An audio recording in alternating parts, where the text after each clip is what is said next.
Dear students, आज के video में मैं आपके लिए लेकर आया हूँ नोमेनक्लेचर ऑफ एनिमल्स अर्थात जंतुओं का नामकरण।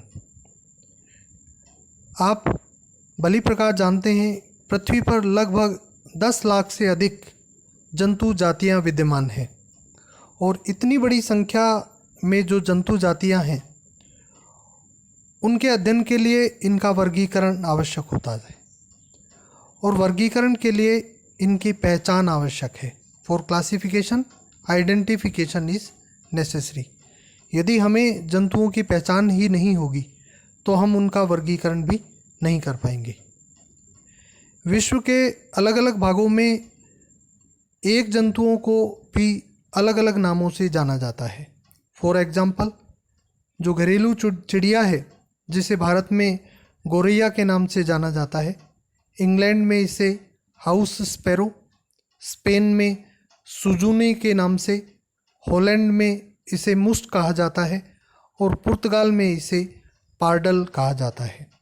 सो it is very difficult to scientists, researchers and students to identify a animal properly.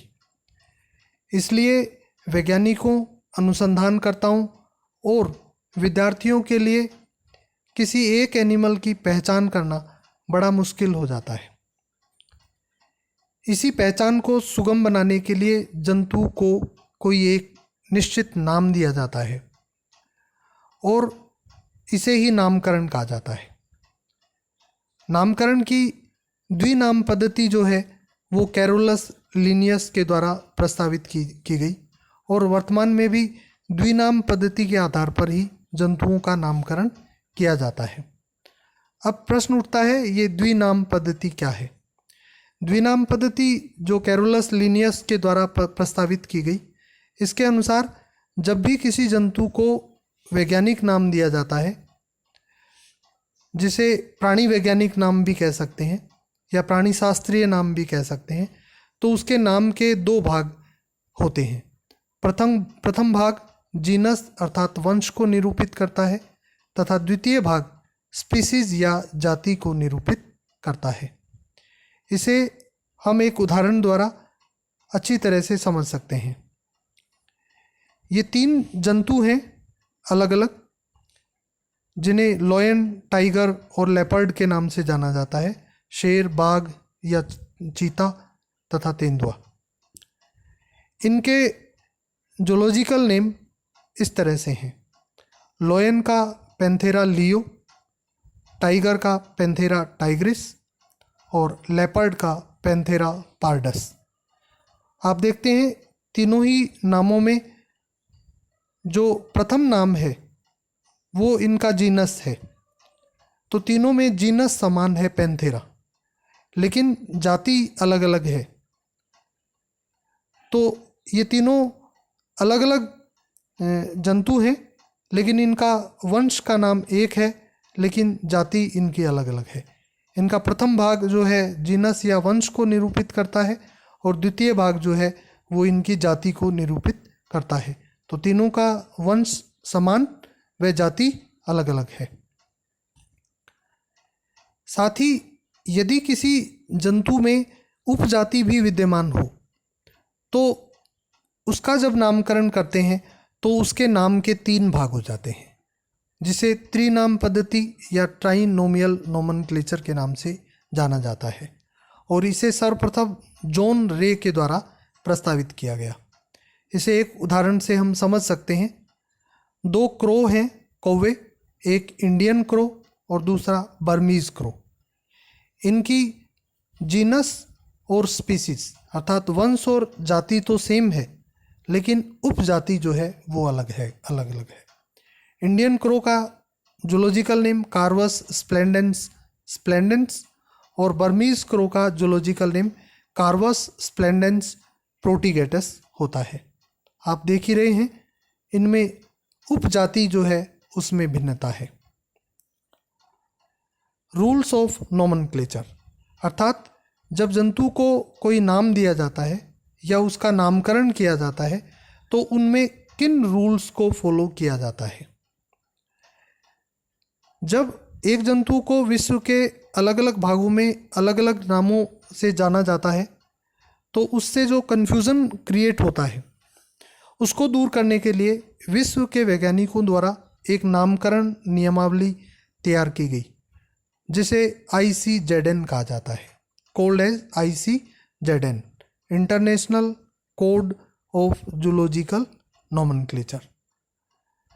परीक्षा में ICZN की फुल फॉर्म भी कई बार पूछी जाती है, तो डियर स्टूडेंट्स आप इसे भली प्रकार याद कर लें।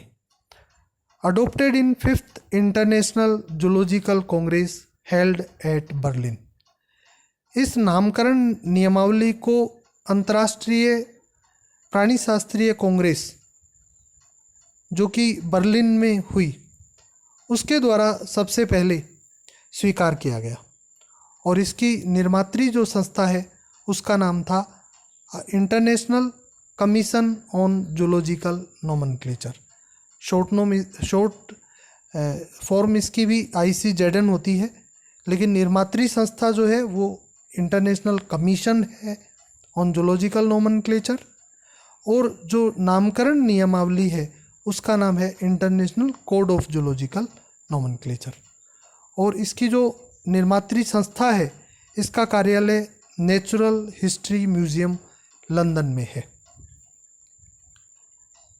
इसकी स्थापना 18 सितंबर 1895 को हुई, और वर्तमान में 21 देशों से 28 जो हैं इसके सदस्य हैं। नियमावली का प्रथम संस्करण 1961 में प्रकाशित हुआ। वर्तमान में 4th संस्करण मान्य है, जिसका आरंभ 1 जनवरी 2000 को हुआ। और इस नामावली में जंतुओं के नामकरण के लिए कैरोलस लिनियस की ही द्विनाम पद्धति का प्रयोग किया जाता है। और इनकी पुस्तक सिस्टेमा नेचुरी का जो 10वां संस्करण है, जो कि 1758 में प्रकाशित हुआ, उसको आधार मानकर ही जंतुओं का नामकरण किया जाता है। अब इसके रूल्स क्या हैं? पहला रूल है कि जब भी किसी जंतु को उसका प्राणी वैज्ञानिक या साइंटिफिक नाम या वैज्ञानिक नाम दिया जाता है तो इसके नाम के 2 भाग होते हैं। प्रथम भाग जीनस या वंश को निरूपित करता है, और द्वितीय भाग स्पीसीज या जाति को निरूपित करता है। अगर किसी जंतु की उपजाति भी विद्यमान है तो नाम के 3 भाग हो जाते हैं, और तीसरा भाग उपजाति को निरूपित करता है। जब जंतु का वैज्ञानिक नाम लिखा जाता है तो प्रथम भाग कैपिटल लेटर्स में अर्थात अंग्रेजी वर्णमाला के बड़े अक्षरों में, और द्वितीय भाग स्मॉल लेटर्स अर्थात अंग्रेजी वर्णमाला के छोटे अक्षरों में लिखा जाता है। रूल 3, जंतु का नाम तिरछे या इटैलिक्स में या अंडरलाइन लिखा जाता है। अर्थात यदि जंतु का नाम प्रिंट हो तो इसे इटैलिक्स में लिखा जाता है, और यदि हाथ से लिखा जाए तो नाम के दोनों भागों को अलग अलग अंडरलाइन या रेखांकित किया जाता है। सब स्पीसीज होने पर ट्राइनोमियल, अर्थात अगर किसी जंतु की उपजाति है तो तीसरा जो नाम है उपजाति को निरूपित करते हुए लिखा जाता है। In Latin language, zoological name या प्राणी वैज्ञानिक नेम या वैज्ञानिक नेम हमेशा लैटिन भाषा में लिखे जाते हैं। यदि किसी और भाषा से लिए जाते हैं तो भी उसे लैटिनाइज करके उसका नाम लिखा जाता है। वैज्ञानिक जिसने प्रथम बार जंतु का वर्णन किया है उसका नाम व वर्ष का उल्लेख नाम के साथ किया जाता है। अर्थात जिस वैज्ञानिक ने सबसे पहले किसी जंतु के बारे में बताया है तो उसका नाम व वर्ष जंतु के वैज्ञानिक नाम के साथ लिखा जाता है। जैसे होमो सेपियंस लिन 1758। इसका तात्पर्य ये है कि मनुष्य का जो साइंटिफिक नेम होमो सेपियन लिनियस के द्वारा दिया गया और 1758 में दिया गया। इसी प्रकार टीनिया सोलियम लिन 1758। 2 वंश एक नाम के नहीं हो सकते और एक वंश में 2 जाति नाम नहीं हो सकते। अर्थात जाति और वंश के जो नाम हैं बिल्कुल अलग अलग ही दिए जाते हैं, उनका रिपीटेशन नहीं होता है। यदि किसी जंतु के नाम में परिवर्तन होता है तो मूल वर्णनकर्ता का नाम व वर्ष कोष्ठक में लिखा जाता है। इस बात को हम इस प्रकार से समझ सकते हैं। एक उदाहरण है शिस्टोसोमा हिमेटोबियम, बिलहर्ज 1852, वीनलैंड 1858।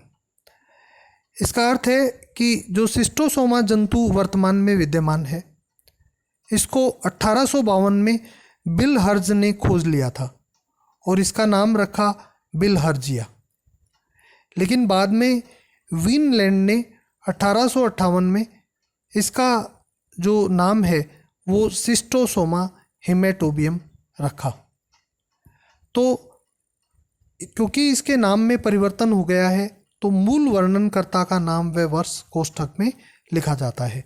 तो क्योंकि इसके मूल वर्णनकर्ता बिलहर्ज थे 1852 में, तो मूल वर्णनकर्ता का नाम ब्रैकेट में लिखते हुए और बाद में जिसने परिवर्तन किया है उसका नाम व वर्ष लिखा जाता है।